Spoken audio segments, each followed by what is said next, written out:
Ji. Okay. And अपने बारे में बताओ कुछ थोड़ा कि ये डिसेबिलिटी कैसे शुरू हुई, तुम कहाँ से हो, पहले क्या करते थे, और फिर बाद में हम एनसीपीडीपी और उसके फेलोशिप के बारे में बात करेंगे। हम्म, तो मेरा नाम निखिल उंडाड़े है और मैं पुणे से बिलोंग करता हूँ। मेरा एजुकेशन सभी पुणे में ही हुआ है और मेरी स्कूलिंग मराठी मीडियम से हुई थी। जहाँ पे मैं स्टे करता हूँ वो आरजे करके इलाका है, तो वहाँ से ही मेरी स्कूलिंग हुई थी।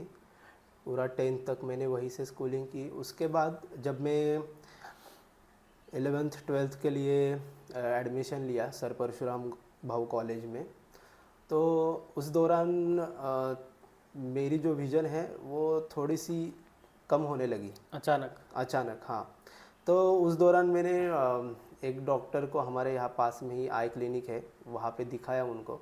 तो उन्होंने बोला कुछ टेस्ट करवाने पड़ेंगे, तो उन्होंने किसी और डॉक्टर का नंबर दिया और हम वहाँ चले गए और टेस्ट वगैरह किया। तो वहाँ से ये मालूम चला कि ये एक डिज़ीज़ है, रॉड कोन डिस्ट्रोफी नाम है इसका। ओके। और इससे जो रेटिनास की जो जो कॉर्निया के मतलब जो सेल्स होते हैं उसमें थोड़ा डैमेज है। तो वो डैमेज होने के कारण जब लाइट पास करती है आई में तो वो थोड़ा डिस्टॉर्ट हो जाती है लाइट, तो उस वजह से थोड़ा कम दिखाई देता है। ओके, तो आपके लिए वो शॉकिंग था तब? हाँ, उस वक्त वो बहुत शॉकिंग था। मतलब पहले तो ये समझ नहीं आया, वो सब 15 दिन के दौरान हुआ। तो उस वक्त ये समझ में नहीं आया कि अब आगे कैसे क्या करेंगे अगर आंखों की रोशनी थोड़ी कम हो गई तो। हालांकि उस वक्त मुझे मतलब टेक्स्ट बुक की चीज़ें दिखती थी और थोड़ा पास से अल्फ़ाबेट्स वगैरह दिखते थे, लोग वगैरह ठीक से नज़र आते थे। और होपफुली उन्होंने बोला फिर आपको टेस्ट वगैरह करने पड़ेंगे, फिर पता चलेगा कि इसका ग्रोथ कितना है क्या है। फिर ओके। आगे जाके वो मुझे पता चला कि उसका ग्रोथ ज़्यादा नहीं है, मतलब है ही नहीं। अभी तक वो नॉर्मल ही रहा है, अभी वो जो कंडीशन थी उस वक्त वैसी की वैसी ही रही है। ओके। तो ज़्यादा कुछ उसमें चेंज नहीं आया। मुझे भी कॉर्निया का ही है, ओके। कॉर्निया का ही डैमेज है।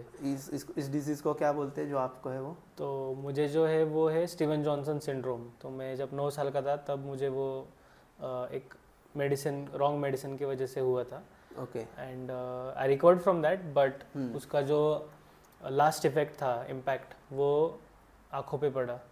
तो हमारी ओके। आँखों में जो टीयर वेंस होती है वो ब्लॉक हो गई, और वो ब्लॉक होने की वजह से आँख में पानी नहीं है, पानी नहीं है उसके वजह होने नहीं हो जाए, आँख में पानी नहीं है, आँख में पानी नहीं होने के वजह से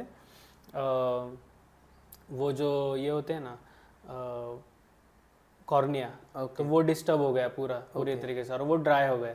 तो उसको ड्राई आइज भी बोलते हैं, ड्राई आइज सिंड्रोम। तो उसकी वजह से पूरा विजन एकदम ब्लर हो गया ऐसे। ओके।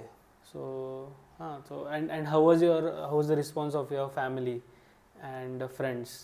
तो उस वक्त फैमिली को भी पता नहीं था कि मतलब ये कैसे हुआ, क्योंकि पहले तो नहीं था ना 10th तक। तो अचानक ये हुआ तो उन्हें लगा मतलब थोड़ा सा शॉकिंग था। बट मेरे लिए मैं एक बात बताऊंगा, उसके बाद फैमिली से भी ज़्यादा फैमिली को तो इतना तो था कि हाँ चलो बच्चा होशियार है तो कुछ सीखेगा तो है ही, आगे कुछ ना कुछ करेगा ही। तो उतना भी ज़्यादा टेंशन नहीं लिया। हालांकि थोड़ा मदर ने लिया था, फादर चिल थे।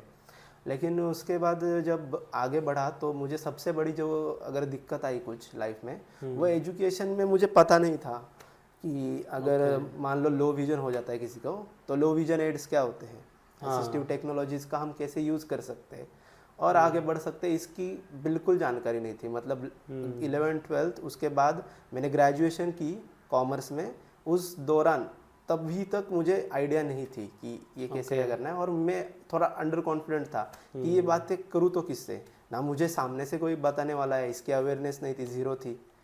तो मैं खुद भी कैसे बात करूँ किसी से इस चीज़ को लेके। तो इसका थोड़ा एक अंडर कॉन्फिडेंट होने की वजह से मैंने भी नहीं ट्राई किया, ना सामने से कहीं से मुझे अवेयरनेस आई कि ऐसे अगर कोई आपको थोड़ी सी बीमारी होती है तो उसके लिए, या कोई डिसेबिलिटी होती है तो उसके लिए हम क्या क्या चीज़ें कर सकते हैं, इसकी कोई आइडिया ही नहीं थी। तो ये चैलेंज मुझे आया उस दौरान। राइट। और फिर आप मुझे ये बताइए कि आपने जो अभी एक फेलोशिप की है या फिर कर रहे हैं, तो वो जिस एनजीओ से रिलेटेड है, तो उस एनजीओ के बारे में पहले आप बताइए, ऑर्गेनाइजेशन के बारे में, और फिर आप उस फेलोशिप के बारे में बताइए। ओके, तो ये जो फेलोशिप है, इस फेलोशिप का नाम है Javed Abidi fellowship on disability. और ये फेलोशिप जो है ये एक ऑर्गेनाइजेशन कंडक्ट करवाती है। उस ऑर्गेनाइजेशन का नाम है national centre for promotion of employment for disabled people, और ये न्यू दिल्ली में स्थित है ये एनजीओ। और ये एनजीओ हालांकि डिसेबिलिटी राइट्स एडवोकेसी करता है नेशनल लेवल पे, और कई सारे स्टेट्स के साथ मिलके भी इनके प्रोग्राम्स हैं, और अनेक तरह के एनजीओ से मिलके ये एजुकेशन के ऊपर काम करते हैं, एम्प्लॉयमेंट के ऊपर काम करते हैं, एडवोकेसी करते हैं, ऐसी अनेक सारी चीज़ें करते हैं। तो उसमें से ही एक पार्ट है Javed Abidi fellowship on disability, जो जहाँ इस फेलोशिप के बारे में आपको बताऊँ तो ये पूरे भारत में से कई ऐसे यंगस्टर्स को ये देखते हैं जिनको डिसेबिलिटी है ऑफ कोर्स, कि वो अपने अपने डिस्ट्रिक्ट्स में एक अपना टॉपिक ऑफ इंटरवेंशन चूज़ करके कैसे एडवोकेसी कर सकते हैं उसकी ट्रेनिंग देते हैं, और सभी चीज़ें समझाते हैं, एक स्टार्ट टू एंड एडवोकेसी कैसे की जाती है, उसमें कौन कौन सी चीज़ें इन्वॉल्व होती है, इस सब का ट्रेनिंग दिया जाता है इसमें। एंड तो आपका ये प्रोसेस कैसे रहा फेलोशिप का, राइट फ्रॉम, तो आपको किसने बताया, फिर आपने अप्लाई कैसे किया, सिलेक्शन कैसे हुआ, इस बारे में थोड़ा बताना चाहिए। ओके, तो ये जावेद अबिदी फेलोशिप के बारे में मुझे पता चला धनंजय भोळे सर से, जो कि कोऑर्डिनेटर है डिसेबिलिटी स्टडीज़ सेंटर के सावित्रीबाई फुले पुणे यूनिवर्सिटी के। तो उनसे मुझे पता चला, हालांकि जब मुझे हायर एजुकेशन के दौरान चैलेंजेस आए थे उस वक्त मैंने उनको बताया था कि अवेयरनेस को लेके अवेयरनेस बहुत कम है, फैकल्टी सेंसिटाइज नहीं है, स्टूडेंट सेंसिटाइज नहीं है। तो उनको पता था कि मैं इसमें कुछ ना कुछ करना चाहता हूँ, तो उन्होंने मुझे ये रिकमेंड किया कि तुम इसे अप्लाई करो। फिर मैंने अप्लाई किया और मेरा सिलेक्शन हुआ लगभग जनवरी 2025 में, और मार्च 2025 में ये फेलोशिप शुरू हुई। 3 मंथ के लिए हमें काइंड ऑफ इंटर्नशिप जैसे था, 3 महीने में उन्होंने देखा कौन कितना काम कर रहा है, क्या कर रहा है, उसके अकॉर्डिंग हमें फिर आगे बढ़ाया 1 साल के लिए फेलोशिप के लिए। ओके, एंड आपका टॉपिक क्या था इसमें? तो मेरा जो टॉपिक है हालांकि वो है challenges faced by persons with disabilities in higher education institutions.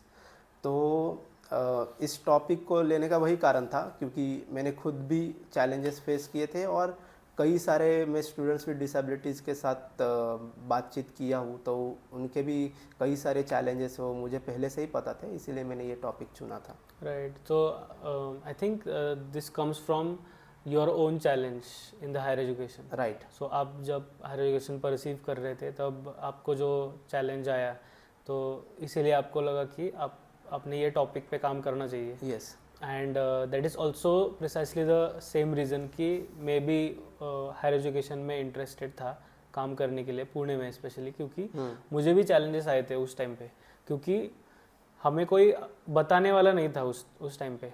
And you also mention before some time कि आपको ढूंढना पड़ा कि क्या होते हैं विजन एड्स, क्या होते हैं डिसेबिलिटी एड्स, क्या होते हैं। ऐसी कोई सिस्टम नहीं थी, या फिर ऐसी कोई सिस्टम नहीं है कि वो खुद आके हमें बताए कि अगर आपको डिसेबिलिटी है तो आपके ये अधिकार है, आप ये डिसेबिलिटी एड्स इस्तेमाल कर सकते हैं, ये असिस्टिव टेक्नोलॉजी है। तो इसके बारे में बताने वाली कोई सिस्टम, कोई मतलब ऐसी कोई ऑर्गेनाइजेशन नहीं है लोकली, आई थिंक। क्योंकि देखो अब बड़े बड़े एनजीओज है जो पूरे देश में काम करते हैं, लेकिन वो भी कितने लोगों तक पहुंच सकेंगे ना। So there should be a network of NGOs and individuals, activists who are working in this system, and जो ये बात नीचे तक पहुंचा सके। तो डू यू थिंक वहाँ से आपकी मतलब वहाँ से कुछ फाइंडिंग्स आए क्या आपके रिसर्च में? जी बिल्कुल, मैं अपने फाइंडिंग्स के बारे में बताना चाहूँगा। पहले तो ये बताइए किस किस के साथ बात की आपने, फिर you can tell about the findings. Okay, हाँ, तो जो मेरा जो स्टडी था उसका सैम्पल साइज़ था 202, जो कि मैंने सर्वे किया था गूगल फॉर्म से, different students with disabilities across higher education institutions in Pune. Okay. और उसके साथ लगभग 40 to 45 इंडिविजुअल्स के साथ मैंने पर्सनल इंटरव्यूज़ या डिस्कशंस किए हैं, जिसमें फैकल्टी मेंबर शामिल थे, कॉलेज के स्टाफ, यूनिवर्सिटीज़ के स्टाफ शामिल थे, स्टूडेंट्स विद डिसेबिलिटीज शामिल थे और कुछ नॉन डिसेबल्ड स्टूडेंट्स भी शामिल थे। और इसमें कई सारी कॉलेजेस मैंने कवर की, जैसे प्राइवेट यूनिवर्सिटीज़ के कॉलेजेस हो, सावित्रीबाई फुले पुणे यूनिवर्सिटी हो, उससे एफिलेटेड कुछ कॉलेजेस थे। उसके अलावा डेफ कॉलेज था एक। उसके अलावा मैंने रूरल रीजन में भी एक दो कॉलेजेस में स्टूडेंट्स को इंटरव्यू किए हैं और उनके सर्वे भी किए हैं। ओके। और ये दोनों था बेसिकली क्वालिटेटिव और क्वांटिटेटिव। ये new visions college? Yes, new vision college में किया था। ओके। तो वहाँ पे मैं 2 दिन रहा था बच्चों के साथ, स्टूडेंट्स के साथ। वहाँ से बहुत चीज़ें जानने मिली कि रूरल एरिया में 2 दिन रहने की वजह से हाँ बहुत कुछ पता चला। मैं भी 2 दिन था वहाँ पे रहने के लिए, शुरू में एक ट्रेनिंग सेशन के लिए था। ओके। बहुत अच्छा, वो बहुत अच्छा कैंपस बिल्ड कर रहे हैं, इंक्लूसिव कैंपस है वो। हाँ, अभी बिल्ड कर रहे हैं वहाँ पे। हाँ, यस। तो आपने वहाँ से इंफॉर्मेशन सभी लोगों से ली। और ये जो आपने वर्ड का इस्तेमाल किया कुछ देर पहले कि सेंसिटाइजेशन, लोगों को सेंसिटाइजेशन नहीं है, क्या होता है ये सेंसिटाइजेशन?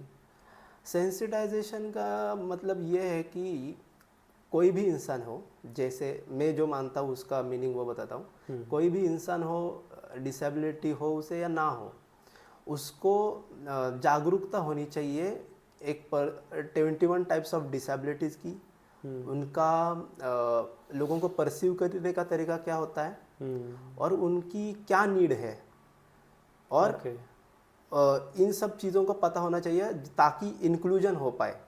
अभी क्या हो रहा है कि जो स्टूडेंट्स विद डिसेबिलिटीज़ है या in general persons with disabilities है, वो खुद भी कॉन्फिडेंट फील नहीं करते हैं समाज में आने के लिए, क्योंकि there are lot of barriers. And on the other hand जो समाज है उनको भी पता नहीं है कि इंक्लूजन कैसे लाए, एक्सेसिबिलिटी क्या होती है, इंक्लूजन क्या होती है, या फिर RPWD एक्ट के बारे में भी जानकारी बहुत कम है। मैं आपको बताता हूँ मेरे फाइंडिंग्स के बारे में, यू विल बी शॉक कि 2016 में RPWD एक्ट आया था, आज 2026 चल रहा है।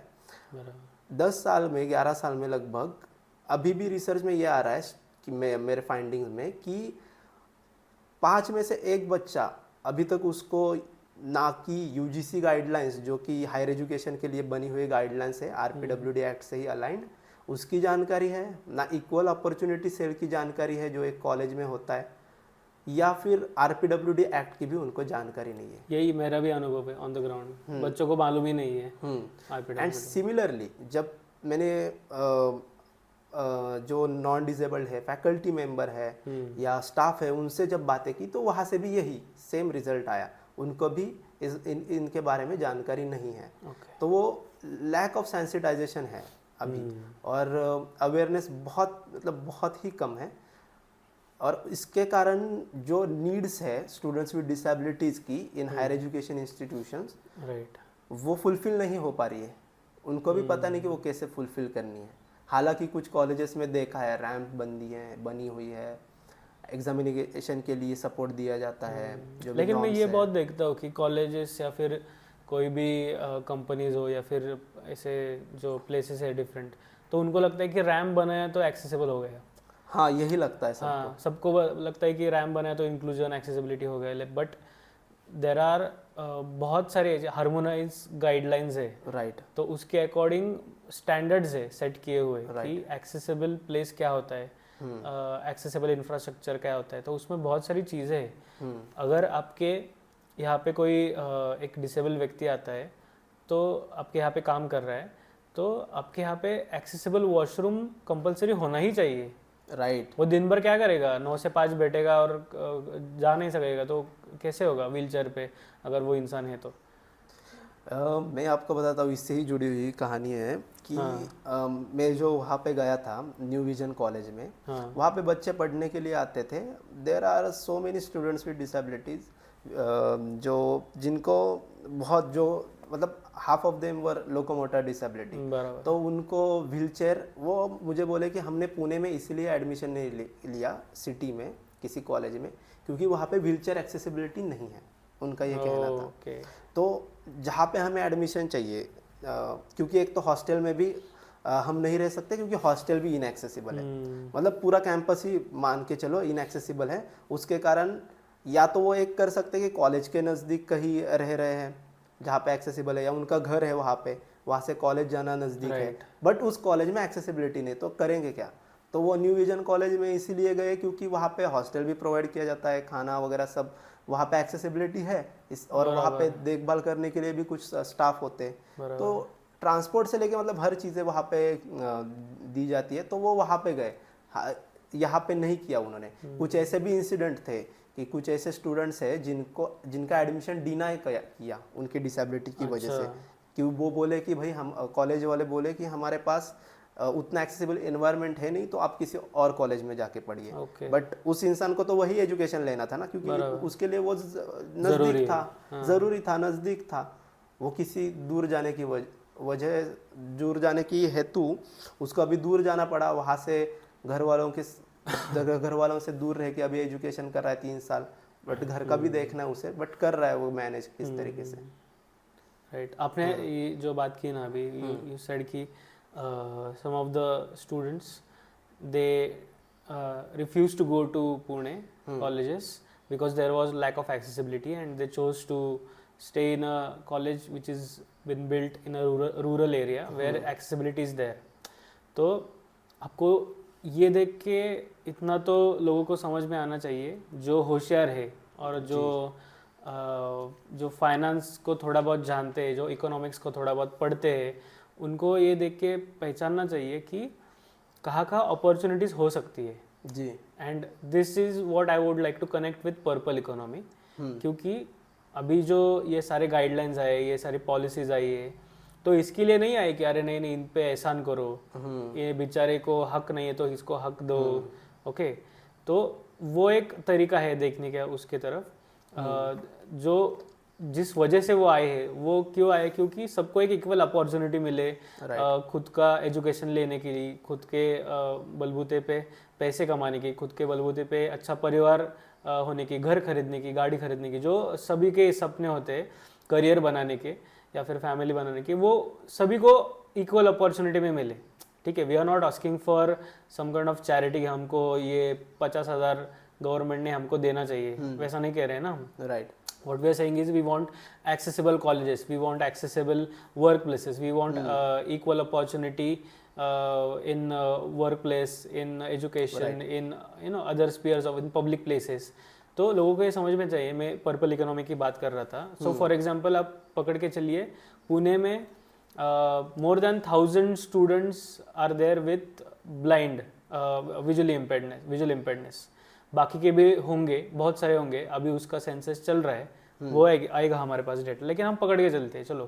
हाँ, तो उसमें से कितने एम्प्लॉयड होंगे बैंक में, यहाँ पे वहाँ पे, ठीक है, एक 500,000 तो होंगे, बाकी के मतलब जो पिछले बैचेस के जो लोग हैं वो, राइट, तो 500,000 हो गए लोग, तो इतने, और बाकी के डिसेबिलिटी के मैं काउंट भी नहीं कर रहा, सिर्फ ब्लाइंड के बोल रहा हूँ। हाँ, तो जो रेस्टोरेंट्स है पुणे में, रेस्टोरेंट्स है, पब्लिक प्लेसेस है, थिएटर्स है, जहाँ पे भी एक्सेसिबिलिटी है, अब इनके पास पैसा है, बरोबर, राइट, जो काम कर रहे हैं उनको खर्च भी करना है, जो जिस रेस्टोरेंट्स में उन्हें क्या करना है, सिर्फ प्लेसेस एक्सेसिबल बनाना है, मतलब रैम्प्स डालनी है, तो वॉशरूम अच्छा बनाना है, एक्सेसिबल, व्हील चेयर जा सके इतनी, बाकी के भी एक्सेसिबिलिटी स्टैंडर्ड्स के हिसाब से थोड़ा बहुत भी करो, तो अगर वो वहाँ पे आएंगे तो उनका ही बिजनेस बढ़ने वाला है, right. They are not thinking this untapped community, ये कम्युनिटी बहुत ज़्यादा अनटैप्ड है पैसे के बारे में। तो 100 रेस्टोरेंट्स में से अगर 10 रेस्टोरेंट्स में उन्होंने एक्सेसिबल बना दिया, तो वो 10 रेस्टोरेंट्स में वो 10 रेस्टोरेंट्स ज़्यादा एक्सप्लॉइट कर पाएंगे इस पोटेंशियल को, पर्पल इकोनॉमी को, राइट, उनके तरफ ज़्यादा पैसे आएंगे, मतलब इस कम्युनिटी से। सो पीपल, जिन लोगों को वो प्रॉब्लम है ना कि नहीं ये क्या फोकट में देने का, ये चैरिटी वगैरह, तो you look it from this perspective, आप इस पर्सपेक्टिव से देखिए। ऐसा मैं लोगों को बताता हूँ कि not for charity but to add value in the economy of the country. तो तो ये लोगों को अभी तक वो माइंडसेट नहीं है कि उनको लगता है अरे नहीं ये बॉलीवुड में जो दिखाते हैं ना वही गरीब लोग हैं ये वो। इस जो आप बात कर रहे थे पर्पल इकोनॉमी, उससे क्या होता है, एक तो जो भी पर्सन्स विद डिसेबिलिटी है वो बहुत कॉन्फिडेंट फील करते हैं, इंडिपेंडेंट हो जाते हैं, इंडिपेंडेंटली उन्हें जहाँ जाना है वहाँ जा सकते हैं बराबर। बिना किसी की हेल्प लिए। क्यों ही किसी की हेल्प लेना है? हाँ अगर एक्सेसिबल है एनवायरनमेंट तो खुद सब चीज़ें कर सकते हैं। राइट। डिजिटल एक्सेसिबिलिटी हो, इंफ्रास्ट्रक्चर वाइज एक्सेसिबिलिटी हो, या सपोर्ट स्टाफ हो जो वहाँ पे लगे। किसी रेस्टोरेंट की आप बात कर रहे एग्जांपल दे रहे थे, वैसे ही अन्य जगहों पे भी हॉस्पिटल्स हो, रेस्टोरेंट्स हो, कॉलेजेस हो, गवर्नमेंट बिल्डिंग्स हो, या फिर कोई प्राइवेट ऑर्गेनाइजेशंस हो अलग अलग। तो ये जब एक्सेसिबल हो जाएंगे तो इंडिपेंडेंटली वहाँ जा पाएंगे पर्सन्स विद डिसेबिलिटीज़, एंड वहाँ पे भी एक अपना हिस्सा कंट्रीब्यूट कर पाएंगे इस कंट्री की इकोनॉमी जनरेट करने में, जो कि आप बता रहे थे। एंड उसके ऊपर फोकस होना चाहिए। हालांकि यहाँ से आगे जो भी बिल्डिंग्स बन रही है, जो भी इंफ्रास्ट्रक्चर बन रहा है, डिजिटल इंफ्रास्ट्रक्चर हो या बिल्ट इन्वायरमेंट फिजिकल, तो उनको यही सोच रखनी चाहिए कि जो हार्मोनाइज्ड गाइडलाइंस की आपने बात की पहले, उस गाइडलाइंस के अकॉर्डिंग हम कैसे इंफ्रास्ट्रक्चर फुली डेवलप कर सकते हैं, एक्सेसिबल इंफ्रास्ट्रक्चर। तो ये जब होगा आगे, तो ये अभी की बात नहीं है, आगे थोड़े 10 साल बाद जब हम देखेंगे मुड़ के चीज़ों को, तो इसके रिजल्ट सामने आएंगे हमें बहुत अच्छी तरीके से। उसके लिए हमें मिलके अभी से काम हमने शुरू किया है अभी उसके शुरू, ऊपर। राइट। एंड इवन मैं आपको ये भी बताना चाहता हूँ कि मैं इन्फोसिस बीपीएम लिमिटेड में भी काम किया हूँ। ओके। 9 महीने के लिए। ओके। वहाँ पे भी सेम इशू मैंने देखा है कि वहाँ पे कुछ जगह है इंफ्रास्ट्रक्चर एक्सेसिबिलिटी, बट उनके पास डिजिटल इक्विप्ड उतना चीज़ें नहीं है, या फिर वो सेंसिटाइज नहीं है डिजिटल एक्सेसिबिलिटी को लेके। मतलब ये स्क्रीन रीडर्स या ओके। तो वहाँ पे वो दिक्कत मैंने देखी। उसके कारण बहुत सारे वहाँ पे एम्प्लॉयज़ विद डिसेबिलिटीज़ वहाँ पे जॉब नहीं कर पाते, खुद छोड़ देते, या तो ये लोग उन्हें निकाल देते आफ्टर द टाइम जब। बट उतना दिमाग होता है एक पर्सन विद डिसेबिलिटीज़ को, वहाँ पे वो काम कर सके आसानी से। बस उतनी चीज़ें चाहिए जो रीजनेबल अकोमोडेशन बोलते हैं, वो मिले तो सब हो सकता है। आपने हायर एजुकेशन के बारे में थोड़ा और बताइए कि why higher education is important. Higher education इसलिए इम्पोर्टेंट है क्योंकि हायर एजुकेशन में ही आप देखते हैं कि जो भी प्रोफेशनल डिग्रीज होती है वो सब हायर एजुकेशन में ही आती है। और जब तक एक हायर एजुकेशन उतना अच्छा नहीं होगा, एक नॉर्मल इंसान के लिए भी हायर एजुकेशन में सीखना बहुत ज़रूरी है। वैसे ही एक स्टूडेंट्स विद डिसेबिलिटीज़ को उतना ही ज़रूरी है उनको रीजनेबल अकोमोडेशन प्रोवाइड करके, सपोर्ट सिस्टम एक तैयार करके, ताकि जब वो एक कंपनी में जाए, आगे जाके जॉब मार्केट में जॉब लेने के लिए, तब ऐसा ना हो कि हायर एजुकेशन में उसे कुछ चीज़ें नहीं मिली जिससे वो अच्छी तरीके से पढ़ पाए, वो नहीं पढ़ सका, स्किल नहीं डेवलप कर पाया और आगे जाके उसको जॉब नहीं मिल रही, ऐसा ना हो पाए। इसीलिए हायर एजुकेशन में ही उसको पूरा परिपक्व किया जाना चाहिए उस स्टूडेंट को, और ताकि वो फुली एबल्ड हो एक जॉब पाने के लिए। बिल्कुल। और जॉब ले, इसीलिए हायर एजुकेशन बहुत ज़रूरी है। yes. और ये पर्सनली भी प्रोफेशनली दोनों एंगल से डेवलप करता है।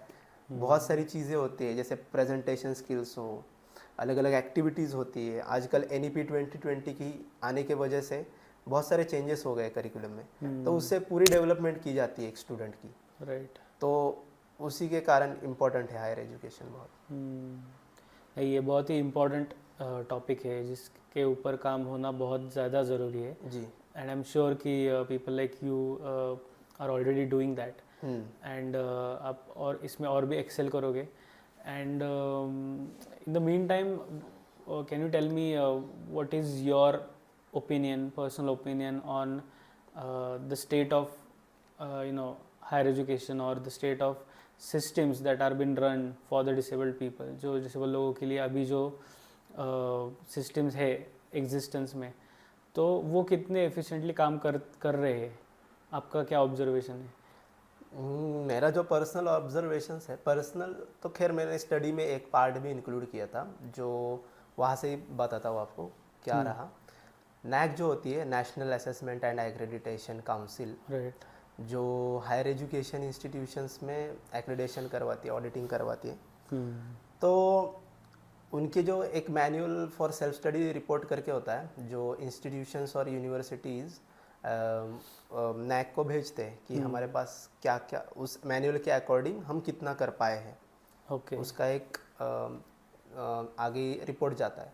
तो वो मैंने अलग अलग यूनिवर्सिटीज़ की रिपोर्ट देखी, कुछ यूनिवर्सिटीज़ थे अलग अलग, तो उसमें मुझे ये पाया, उसमें मैं एक चीज़ पाया कि शुरुआत तो कर दी है यूनिवर्सिटीज़ ने एक्सेसिबल बनाने के लिए कैंपसेस, बट प्रॉब्लम ये आ रही है कि मतलब ये बड़े बड़े यूनिवर्सिटीज़ है, ये लोग थोड़ा सा और इन्वेस्ट करके इसको एनहांस कर सकते हैं, एक स्पीड में ले आ सकते हैं। अब बहुत टाइम हो गया, इस चीज़ को स्पीड में लाने की ज़रूरत है, मैं ये कहना चाहता हूँ। एफर्ट्स तो कर रहे हैं, बट उतने एफर्ट्स नहीं कर रहे, वो स्पीड में नहीं ला पा रहे।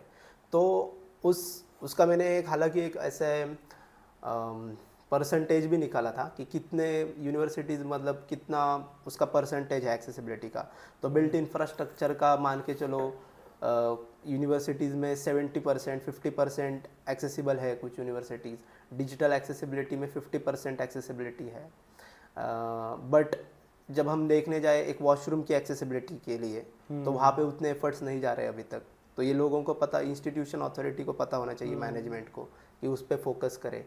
या डिजिटल एक्सेसिबिलिटी में देखने गए हम, तो ई बुक्स क्या होते हैं, वो कहाँ से, या फिर ऑडियो बुक्स ये कहाँ से ला सकते हैं। ऐसे कुछ एनजीओज भी है जो ये सब चीज़ें करके देते हैं, उनके साथ कोलैब करके ये सारी चीज़ें कर सकते हैं। ऐसे अनेक तरह के स्टेप्स लेके, छोटे छोटे स्टेप्स लेके इस चीज़ को फैला सकते हैं। और मोस्ट इम्पॉर्टेंट एक चीज़ तो कर ही सकते हैं, कुछ नहीं किए तो, वो एक ये चीज़ है कि ये जो भी इंस्टीट्यूशंस है, पुणे के हो या पूरे इंडिया के हो, जो भी इंस्टीट्यूशंस है, उनको अपने ओरिएंटेशन प्रोग्राम्स में डिसेबिलिटी के ऊपर बात करनी चाहिए। ओके। दूसरी चीज़, फैकल्टी की जब ट्रेनिंग होती है, उन ट्रेनिंग में इसकी बात करनी चाहिए।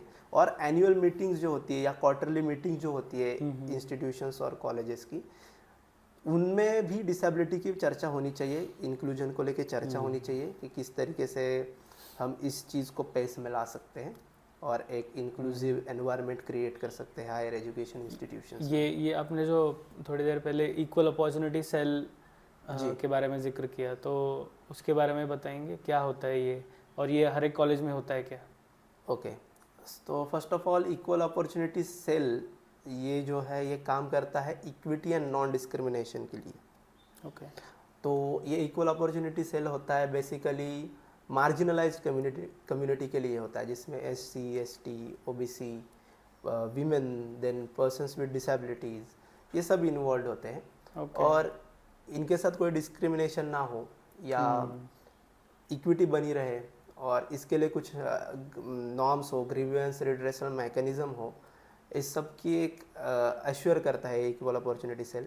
इसमें कुछ मेंबर्स होते हैं कॉलेज के फैकल्टी और स्टाफ से ही, जो ये चलाते हैं। और आपने पूछा कि इक्वल अपॉर्चुनिटी सेल हर एक कॉलेज में होता है कि नहीं, एज इन फंक्शनल या फिर इक्वल अपॉर्चुनिटी सेल, या कई जगह डिसेबिलिटी सेल भी होता है कुछ कॉलेजेस में अलग से बनाया हुआ। तो ये तो हर कॉलेज में नहीं है।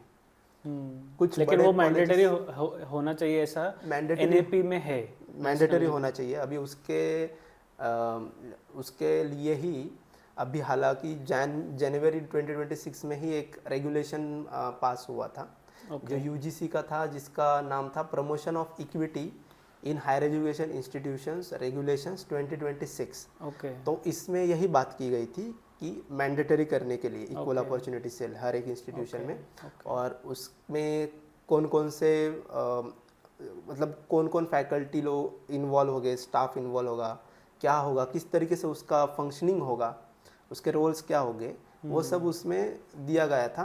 बट वो अभी थोड़ा कंट्रोवर्सी के कारण अभी वो वापस रिवाइज के लिए गया है, तो अभी तक वो पास तो नहीं हुआ। ओके। एंड आपने जो इक्वल अपॉर्चुनिटी सेल के बारे में भी बताया, और क्या क्या आपने ये फाइंडिंग्स, आपके जो फाइंडिंग्स है वो आपने किसके सामने प्रेजेंट किए, वो कैसा अनुभव था? जी जी, तो ये फाइंडिंग्स मैंने अभी, हालांकि कुछ कंसल्टेशन मीटिंग्स कर रहा था मैं, एक पॉलिसी ब्रीफ बना रहा हूँ महाराष्ट्र स्टेट के लिए भी, या नेशनल लेवल पे भी, मिनिस्ट्री ऑफ एजुकेशन के लिए, ओके।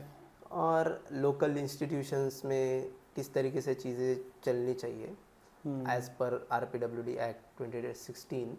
तो उसके लिए मैंने वो बनाया है पॉलिसी ब्रीफ। तो उसको लेके मैंने अलग अलग लोगों से कंसल्टेशन ली, जैसे कुछ टेक्निकल ट्रेनिंग इंस्टीट्यूशंस है, उनके जो ट्रेनर्स हैं उनके साथ मैंने कंसल्टेशन मीटिंग की।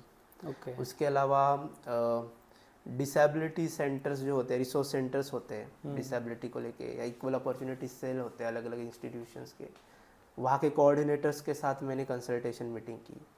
कुछ रिटायर्ड गवर्नमेंट ऑफिसर्स के साथ महाराष्ट्र स्टेट के भी कंसल्टेशन मीटिंग की है, और private universities and also with students with disability जो कम्युनिटी है मेरी, उनके साथ भी कंसल्टेशन मीटिंग्स की, और उसको थोड़ा और रिफ़ाइन किया, और थोड़ा कुछ चीज़ें मुझे लगी कंसल्टेशन के बाद, वो चीज़ें ऐड ऑन भी की है उस पॉलिसी ब्रीफ में, एंड वो ऑलमोस्ट रेडी है पॉलिसी ब्रीफ। फिर आगे का मेरा ऐसा प्लान रहेगा, प्लान हेड, कि मैं आगे जाके इस पॉलिसी ब्रीफ को सबमिट करूँ to the different executives, and also जो लॉ मेकर्स है उन तक पहुँचूँ, और उन्हें पार्लियामेंट्स में जब आने वाला जो सत्र है, मानसून सत्र, उस दौरान इस मुद्दे पर चर्चा होनी चाहिए, इसकी बात करूँ पार्लियामेंट्स में, okay. Also in the legislative assembly. Okay, great. And great यार, you are doing some phenomenal work yes, for the community and with the community। तो आई एम श्योर कि इसमें आपको बहुत ज़्यादा सक्सेस मिलेगा, अब और भी ज़्यादा काम करोगे इस चीज़ में, और इसके वजह से बहुत सारे चेंजेस भी हमें देखने को मिलेंगे आने वाले समय में। But I wish you all the best. और आपने हमारे साथ ये सब शेयर किया, आपके फाइंडिंग्स के बारे में, आपके अचीवमेंट्स के बारे में, उसके लिए मैं आपका बहुत बहुत आभारी हूँ। And let's hope that someday there will be a day जिस दिन inclusion or accessibility will not be treated as some kind of charity and some kind of compulsion। Right, ठीक है, तो let's wait for that day। उस time तक हम सब मिलके काम तो करते ही रहेंगे। Thank you so much. Yes, thank you, आपका भी बहुत बहुत शुक्रिया। आपने आपके जो डेयर फाउंडेशन है उसके थ्रू ये पॉडकास्ट किया, और इसमें एक हमारा डिस्कशन हुआ, बहुत ही फ्रूटफुल डिस्कशन हुआ, बहुत सारी मुझे चीज़ें आपसे भी पता चली, और होपफुली हम ऐसे और भी पॉडकास्ट करेंगे आने वाले समय में। अभी जो मेरा फेलोशिप चल रहा है वो ख़त्म होने के बाद क्या एक्सपीरियंस रहा पूरा, वो भी मैं आपसे शेयर करूँगा आगे। Thank you so much. Yes, thank you.